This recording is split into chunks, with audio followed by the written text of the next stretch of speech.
It is spring 2023, and it is time for our first TearJerkers gathering of the year. We're with the Tennessee VolunTears chapter of the TearJerkers, and we're here at the Cumberland Mountain State Park, just outside of Crossville, Tennessee. Yeah, we've got probably about a dozen TEARDROP campers showed up, and yeah, we're going to have a pretty good time this weekend.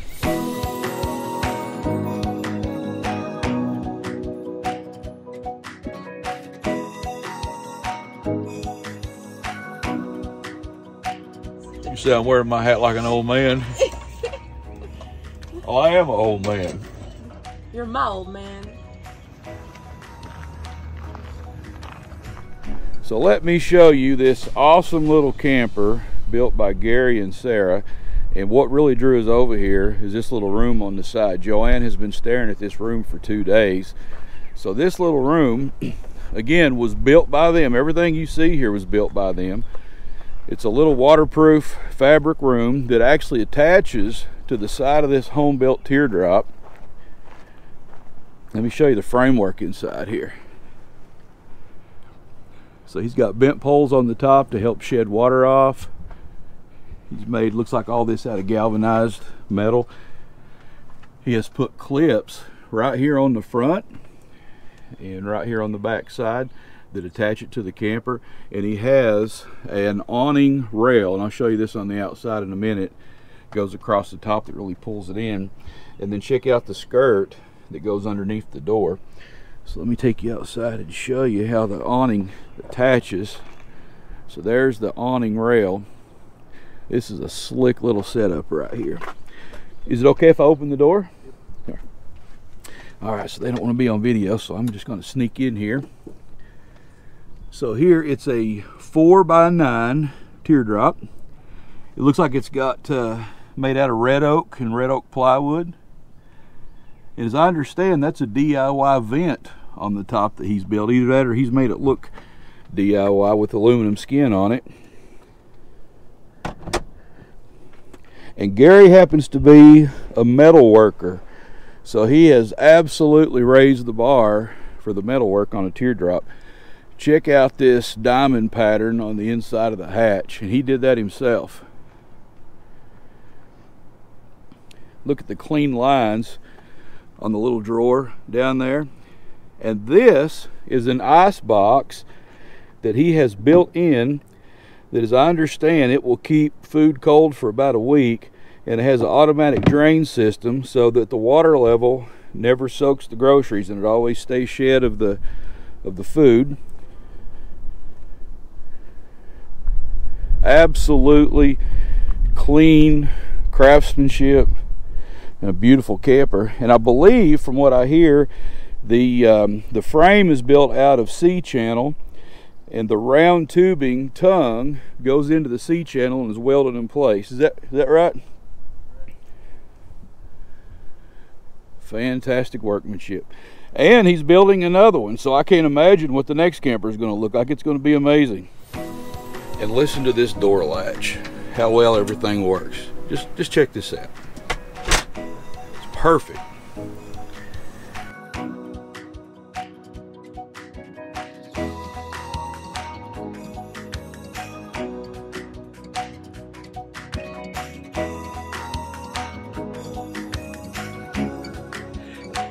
All right, I've got a very unique teardrop camper here, and let me introduce you. Who we got here? Keith Jaco.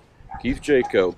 Now, I'm going to have to give Keith an apology because about 2 years ago we were camping together, and he showed me his camper, which is pretty awesome as far as a very unique feature. And I got home, was going to upload the video onto my channel, and the doggone GoPro I was using lost the video, so I've upgraded GoPro since then, so hopefully this won't get lost.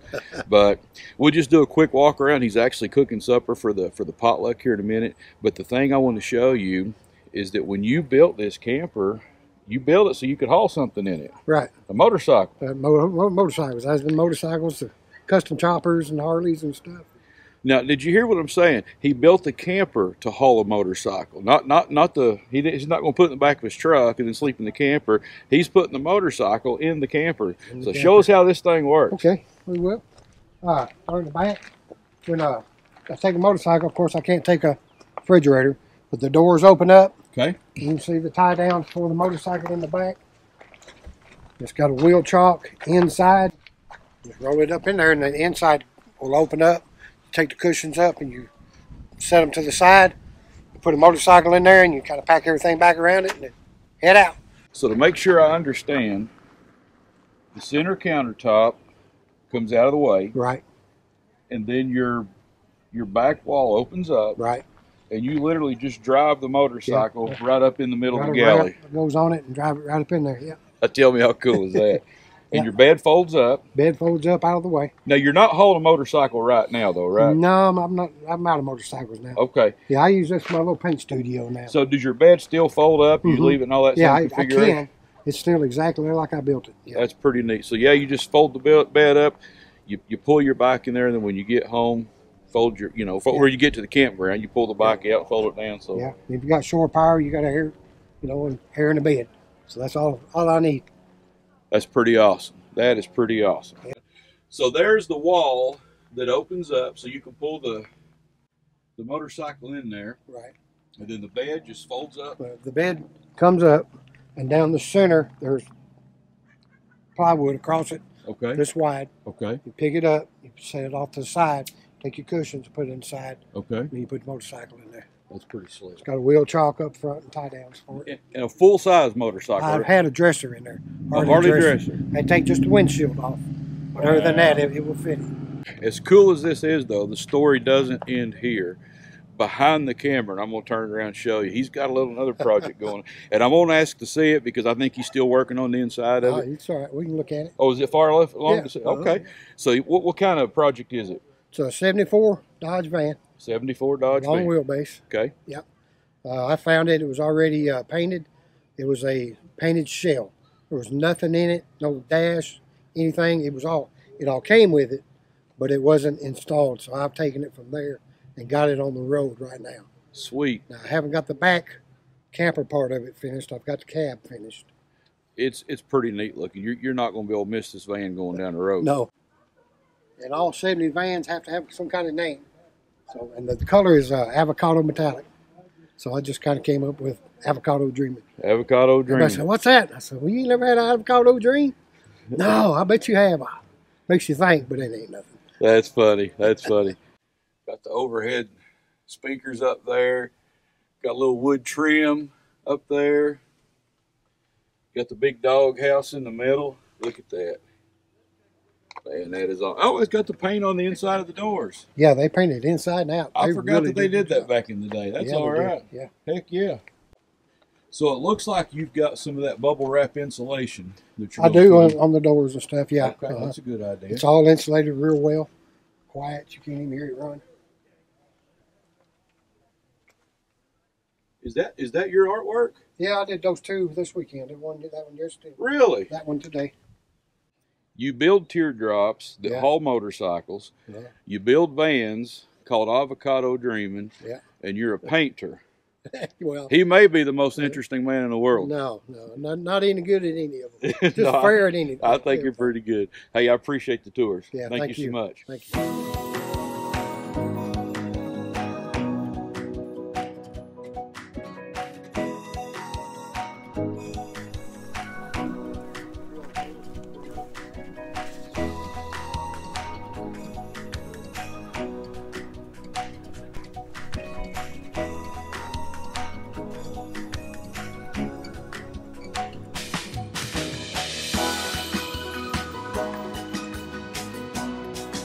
Just brought me by some 8 o'clock coffee to try in place of the Great Value Colombian. So this may be the day that I make the change. We'll find out.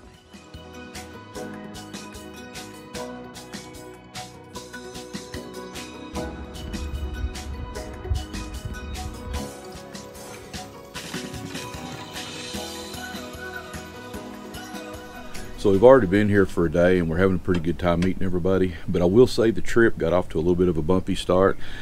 We drove separate vehicles in on this one just because we don't live too terribly far away.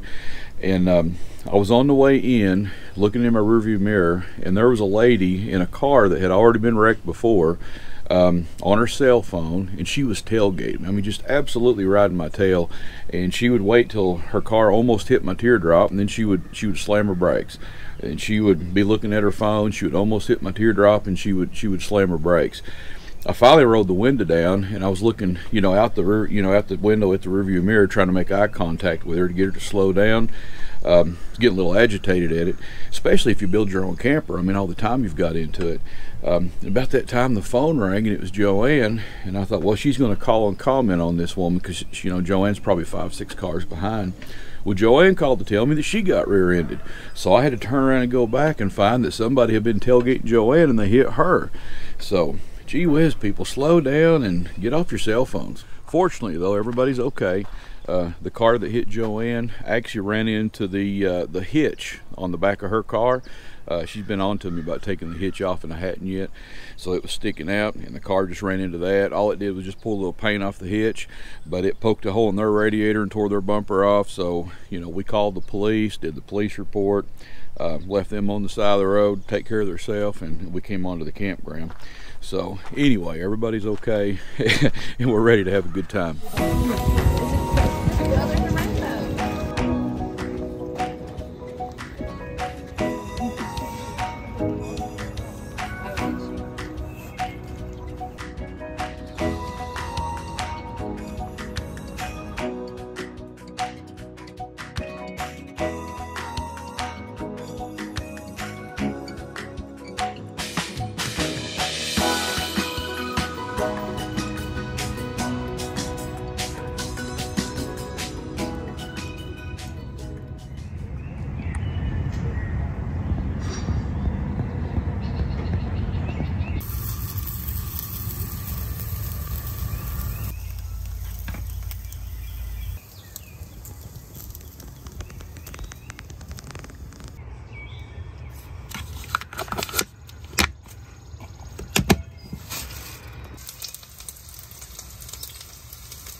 Okay, Roy, I normally drink Great Value Colombian, but I'm going to try this medium roast 8 o'clock and see what I think.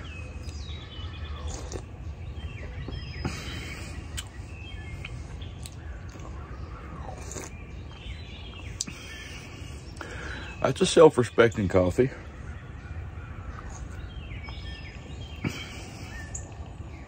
I could see myself drinking that again.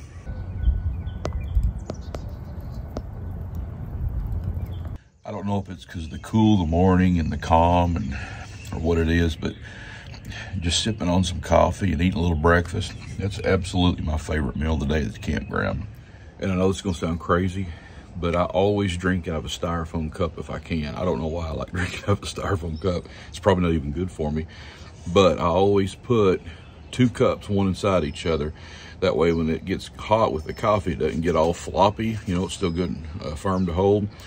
But my little system is, on Saturday morning, I drink out of the first one. I drink out of the first one on Saturday, and then I swap them around. I put the top one underneath the bottom when I drink out of it on Sunday. I don't know why I do that.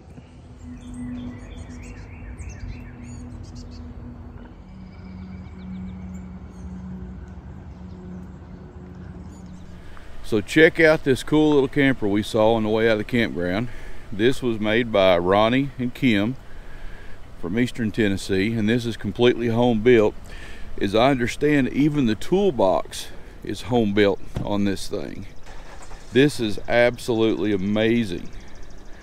Check out the craftsmanship on this thing. That discreet little air conditioner, and look at the lines of the roof on this thing. This is a super neat build.